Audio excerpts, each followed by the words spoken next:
Salam, hər vaxt xeyir olsun dəyərli izləyicilərimiz. Həftəniz xeyirli, ruzlu, bərəkətli olsun. Bugünün ən vacib xəbəri və kampaniyasına sizlə qoşulun. Yəni cəmi 1 saat ərzində yerli saatdan saat 1-dən 2-yə qədər bizdə Telegram siqnal kanalında ayın sonuna qədər ən gözəl fürsəti, yəni qaçırmayın.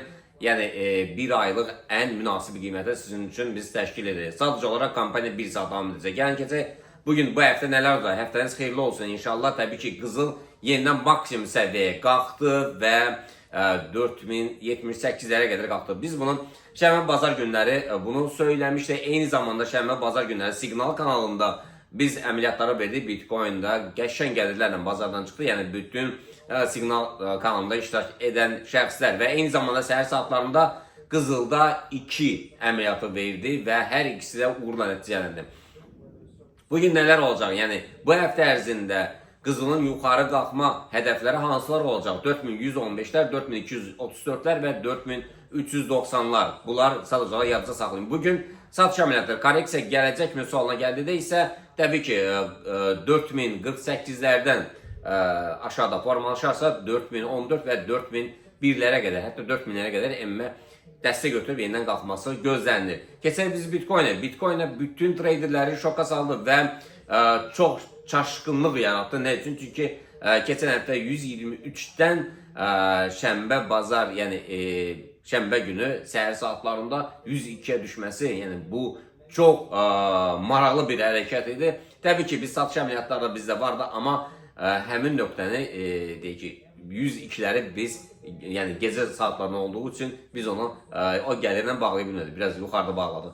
Belə, bugün nələr olacaq? Yəni alış əməliyyatları 116'lardan sonra, satışlar isə 113-700'lərdən gəlsə belə, yəni aşağıda 2 dönüş nöqtəsi 112, 400 və 110-700'lər var.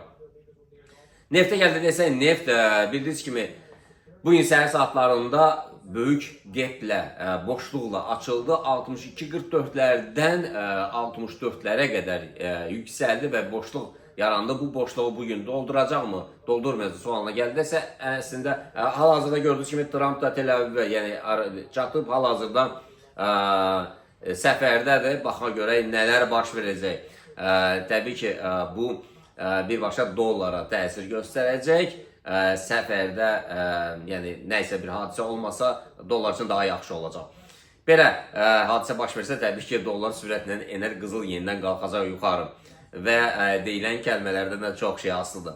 Keçək biz satış əməliyyatları neftə, yəni GEP-i bağlayacaq sualına gəldisə bir çoxları fikirləşir ki, təbii ki GEP açılandan sonra ümumi istiqamət bildiyiniz kimi neftə aşağıdır. Təbii ki bu GEP-i bağlanmağa cəhd edər. Bunu da satış əməliyyatları 63-60'lardan sonra biz satış əməliyyatlarına girsək və bu 62-44'ə gəlməsə də 63-20'lərə kimi gəlmə ehtimalı böyükdür. Euro dollarda alış nöqtələri 1.16-350'lər, satışlar isə 1.15-800'lər. Funta dolar rəqabətində alışlar 1.33-780'lər, satışlar 1.33'lər. Təbii ki bu bizim fikrimizdir, qərar sizindir. Və Nasdaq S&P Dow Jones'a keçən həftə demişdik korreksiyalar başlayır. Hələ ki korreksiyalardır. Bu korreksiyalar kiçik downtrendlərə də keçə bilər əzizlərim. Belə sizdən sağollaşıram. İnşallah görüşmək ümidi ilə bugünün kampaniyasından istifadə edin, qaçırmayın. Hələlik görüşmək ümidi ilə sağ olun.